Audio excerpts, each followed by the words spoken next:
Chevrolet Cobalt 2026 bu oddiy sedan emas, balki kundalik hayot uchun qulay, ishonchli va zamonaviy avtomobil.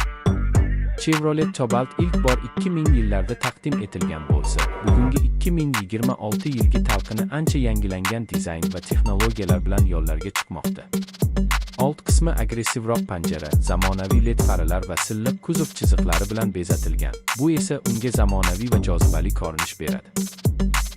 Shu sinfdagi avtomobillar, masalan, Hyundai Accent, Kia yoki Lada Vesta bilan solishtirilganda, Cobalt o'zining oddiy tuzilishi, arzon xizmat ko'rsatish xarajatlari va yoqilg'i tejamkorligi bilan ajralib turadi.